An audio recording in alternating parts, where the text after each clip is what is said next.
Hello everybody, welcome back to my YouTube channel. My name is Alexine and I post videos on lifestyle in Dubai, how to find jobs and how to get here. If you're interested in this kind of content, don't forget to hit the subscribe button, hit the notification bell so you'll be the first to be notified each time I drop a new video here. So in today's edition, we'll be talking about cost of living in the UAE. I know I had earlier done a video on cost of living in the UAE, so this video is just like a part 2 of that video. You might want to watch that video if you haven't watched it yet. I'll be leaving a link to that video in the description box, so you might want to check that out. So guys, in today's edition we are talking about cost of living. Why I'm talking about accommodation is because when you're moving into a new environment, the first things first is where you lay your head. That's what is most important before we even start thinking of what are you going to eat. When you're thinking of, okay, I want to leave this, or if you're just changing like a city, you're living from one city to another, the first thing is you're looking out for is accommodation. So let's talk on accommodation. So let's get right into the video for today.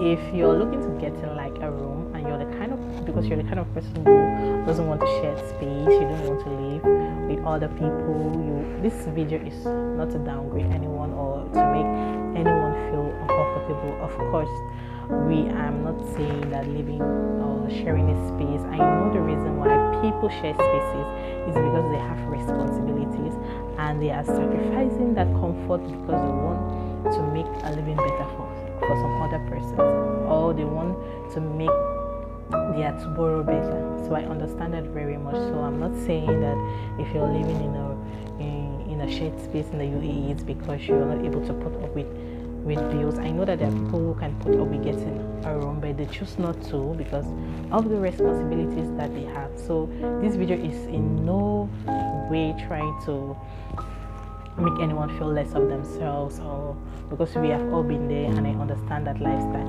So if you are looking to get in like a room for yourself, and first things first, you want to know where you want to get this room, because some places are like on the high side and some places like are on the moderate side.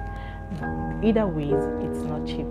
So if you are looking to get in a room, let's just take like let me just give like an estimate of how much you're looking at. Say 1,800 dirhams. 1,800 dirhams for a very clean, comfortable room with a toilet and a kitchen in it. You can get it for 1,800. I know some people get for 1,500, but that is very rare. It's very rare to find a room for 1,500. I know some people get, but I know it's difficult. So let's just take what we know that you can easily find at that price. And most landlords will be giving 1,800 because they know that you are living just by yourself. Because if you're not living just by yourself, I know they're going to increase. It's not just going to be 1,800. It's going to be a little bit more than that. So if you're living just by yourself, you can negotiate with the landlord and he can give you at that price of 1,800 or maybe even lesser, depending on how you negotiate. So but that is just like the range from 1,800 to say 4,000, depending on the size of the room. If it's a very big room, let's just say 1,800, so that's kind of exaggerating. 1,800 to about 3,800 or 4,000. I'm coming back again to the 4,000, depending on the size of the room and where the room is situated. So for those who want to get like an apartment, if you're looking to get an apartment, you need to know that there are certain things that come into play if you want to get an apartment. You can get a room without necessarily having to have a bank account, or they don't really take into consideration certain things. But if you're going to get like an apartment, you